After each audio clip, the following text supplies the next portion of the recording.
अस्सलाम वालेकुम जी। कैसे हैं आप सब? उम्मीद करती हूँ कि आप सब जहाँ जहाँ भी होंगे बिल्कुल ठीक ठाक होंगे और खैरियत से होंगे। तो जी आज का व्लॉग अभी मैं शुरू कर रही हूँ बिल्कुल सुबह के टाइम से। तो आप कह रहे होंगे कि इधर तो इतनी ज़्यादा धूप है और मैं कह रही हूँ कि सुबह है। तो ऐसा है ना कि ऊपर के पोर्शन में तो सुबह ही सुबह इतनी तेज़ धूप हो जाती है और ऐसे लगता है कि इतनी ज़्यादा गर्मी हो गई है।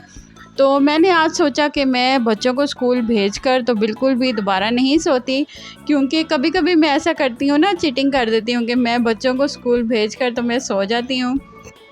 लेकिन फिर अब मैंने सोचा कि ये मुझे अपनी रूटीन को जो है वो चेंज करना चाहिए और सुबह-सुबह सारा काम ख़त्म कर लेना चाहिए। तो फिर आज मैं अच्छे बच्चों की तरह सुबह उठ गई और सारा काम मैंने कर लिया वक़्त पर। तो सबसे पहले ना मैंने काम करने से पहले ये चने मैंने रात को भिगोए हुए थे, इनको मैंने उबाल लिया और सारी चीज़ें मैंने रेडी कर ली। मैंने कहा कि बच्चे जैसे ही स्कूल से आने वाले होंगे तो मैं ना चावल जो है वो टाइम पर रेडी कर लूँगी। तो आजकल वैसे भी गर्मी है ना, तो इतना ज़्यादा बिल्कुल भी खाना खाने को बिल्कुल भी दिल नहीं करता। तो अभी फिर मैं और मेरी बेटी जो है वो दोनों मिलकर कपड़े प्रेस कर रहे थे और कपड़ों को सब हमने हैंग किया, क्योंकि ना मैं पूरे वीक के कपड़े जो है वो प्रेस करके तो उनको मैं हैंग कर देती हूँ, ताकि बच्चे जैसे ही शावर लें ना तो उन्हें फिर आसानी हो। नहीं तो फिर कपड़े प्रेस ना हुए हुए हों तो फिर इतनी मुश्किल होती है ना, फिर कपड़े ढूँढें फिर नहाएं जाके। तो मैं सबसे बेहतर फिर यही समझती हूँ कि सारे कपड़े मैं जो मैनेज करके रख दूँ, और पूरे घर को जो है वो मैनेज करके चलना भी एक ना आर्ट होता है। और ज़्यादा स्मार्ट लेडी और स्मार्ट हाउसवाइफ़ तो वही होती है कि जो अपने आप को थकाए भी ना और काम भी स्मार्टली कर ले। तो काम स्मार्टली किस तरह हो सकता है कि हम टाइम को जो है वो मैनेज करके चलें।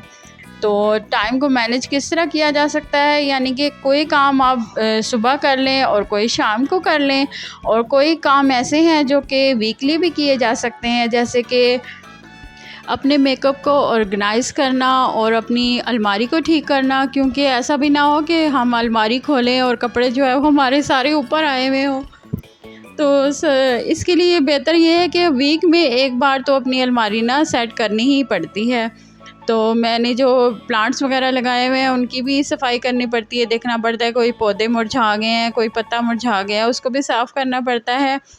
तो फिर मैंने ना अपने सोफ़ों को बचाने के लिए तो इनके ऊपर कवर लगाए हुए हैं, तो इनको भी मैं उतार रही हूँ। तो फिर जब मैं मशीन लगाऊँगी तो फिर इनको भी मैं वॉश कर दूँगी, क्योंकि बच्चों वाले घर में ना यही मसला होता है कि चीज़ें और सब कुछ बड़ी जल्दी गंदा हो जाता है। तो इनको मैं अभी साफ़ सूफ़ करके इनके ऊपर कुशन्स लगा के तो रख दूँगी। हाँ, ये है कि मेरा फ़र्नीचर थोड़ा पुराना है, क्योंकि मेरी शादी को भी तो काफ़ी अरसा हो चुका है ना। हाँ, अल्लाह ताला ने कभी मुझे दिया तो फिर मैं नया फ़र्नीचर भी ले लूँगी। और ये जो आज मैंने ग्लास क्लीनर से अपनी टेबल्स भी साफ़ की।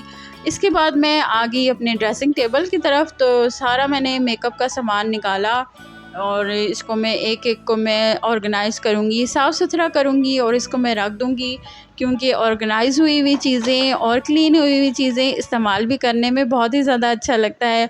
और घर से पता लगना चाहिए ना कि ये घर को मैनेज करने वाली जो औरत है वो सुघड़ है या कैसी है। और मुझे लगता है कि हम लोग काम करने लगें तो बहुत से काम हैं, अगर काम ना करना चाहें तो फिर दिन भर कोई काम भी नहीं है। तो यानी कि जो सुस्त होती हैं औरतें, उनके करने के लिए वाक़ई कोई काम नहीं होता।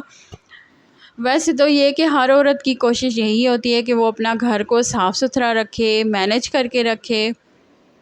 तो फिर मैंने जो है वो अपनी बेडशीट्स भी जितनी भी हैं ना सारी, मैं वीक में एक बार ज़रूर उनको मैं चेंज कर देती हूँ और मैं वॉश कर देती हूँ। फिर इसके बाद आ गई जी मैं किचन में। अब क्योंकि खाने का टाइम हो रहा था तो फिर मैंने ना जल्दी से मैंने चनों वाले चावल बनाने स्टार्ट कर दिए। तो ऐसा है कि मैं आधे चने तो मैं चावलों में डाल दूँगी और आधे चने मैं उनको फ्रीज़ करके रख दूँगी, क्योंकि फिर मुझे किसी और टाइम पे काम आ जाएँगे, जैसे कि मैंने सालन बनाना हुआ या फिर चाट बनानी हुई। और हमारे घर में तो चाट बहुत ही ज़्यादा बनती है, इतना किसी के घर में चाट नहीं बनती होगी जितना कि मेरे घर में बनती है। कभी दही फुल्कियाँ, कभी चाट, इसी तरह की ना चीज़ें बनती रहती हैं। और जैसे ही हम लोग खाते हैं तो हमें देख देख कर ना मेरे हस्बैंड को भी वही हमारे वाली शौक़ हो गए हैं। और मुझे इतनी हंसी आती है क्योंकि हमारे घर में सब तकरीबन लेडीज़ ही हैं, तो मेरे हस्बैंड के भी शौक़ जो है वो सारे लेडीज़ वाले ही हो गए हैं। तो अभी ये जो है मैं फ्रीज़र में चनों को रख दूँगी, तो मुझे ये तो होगा ना कि चलें बॉयल हुई हुई चीज़ें पड़ी हुई हैं। तो जी खाना तो मेरा तैयार हो गया है और मुझे बड़ी ज़ोरों की भूख लगी है, तो मैं अपना खाने को एंजॉय करती हूँ। तो आप जाइए और मेरे चैनल को सब्सक्राइब करना बिल्कुल भी मत भूलना। तो मिलते हैं नेक्स्ट व्लॉग में।